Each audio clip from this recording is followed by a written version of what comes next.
back to another episode of Tube Talk. Welcome, Kate. Hi. We have a new presenter. Yes. Kate Bosma. Yeah. Because Sophie Bosma is now in year 12 and she has a lot of commitments, academic, sporting and social. Yes.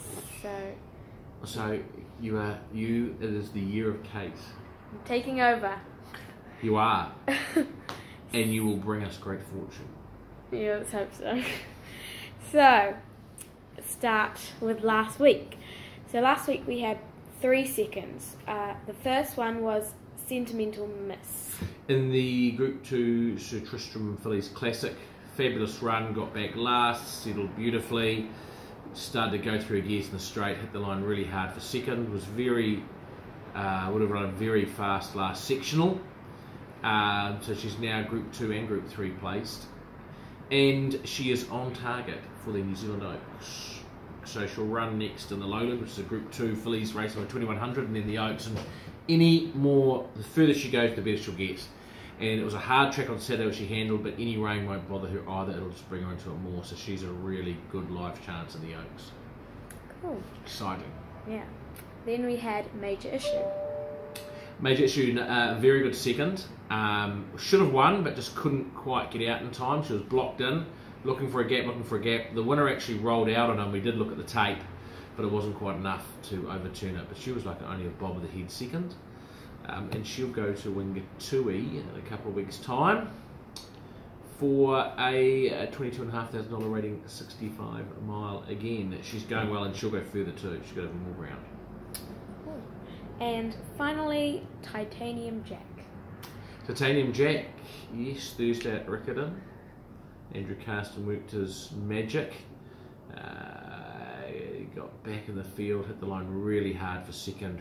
Really happy to see him start to strike some form, and he'll step up probably to 1400 next start. Cool. Now looking ahead to this weekend at Ellerslie on Saturday in race 2, we have Raposa Repeater. Yeah, so Raposa Repeater stepping up from 12 to 1500. We wanted to go 1400. He ran 1200 last start. He got back and he hit the line really well and he had a very good last sectional. It was about 33.6 was last 600. So it was excellent. So 1400 would have been preferable, but 1500 will be fine. At the moment he's coming in from barrier 7 with Jason Waddell on board. We'll just try and get him nice and relaxed.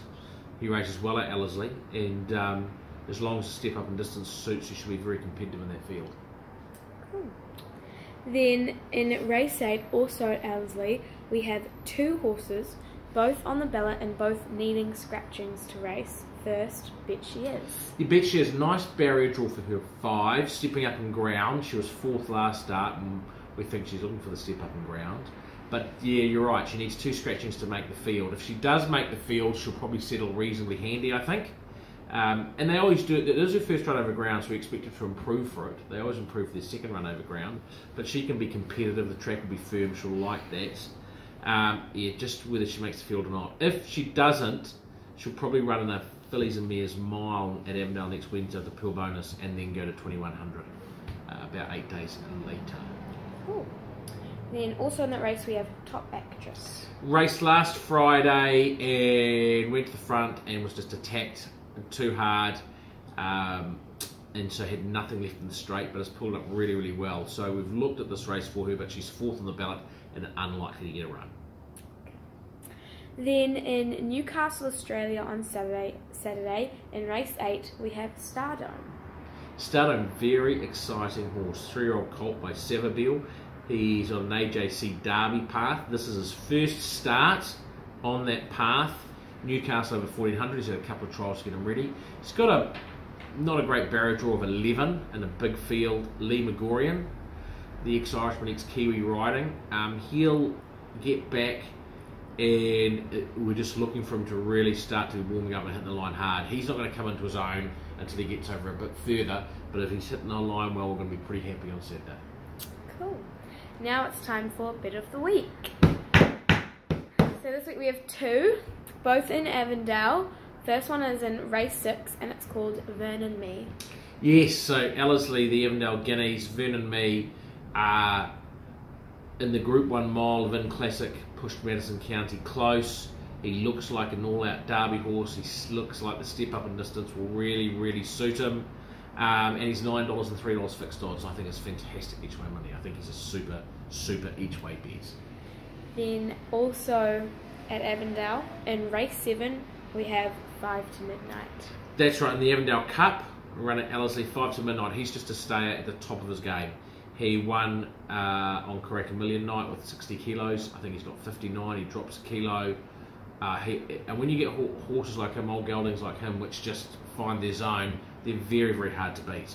And I think Jonathan Riddell's on board, and I think he'll be over the odds. He's probably $5 fixed odds. He'll probably pay more than that. Probably pay $7 because people will look for horses to beat him on the day, and I think he's a superb bet too. So I think those two horses are really good bets on Saturday.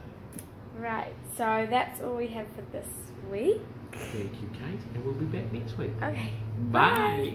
It's running on from Ken Go West. The leader is still Pycock Flyer. 150 to go. Fiddler's Green. He's a Cool Cat. Can't reach the leader at the moment. It's going solidly Pycock Flyer. He's a Cool Cat. Switches to the inside, but it's still Pycock Flyer. Leaves the machine like a rocket and won. Pycock Flyer wins the last over. He's a Cool Cat.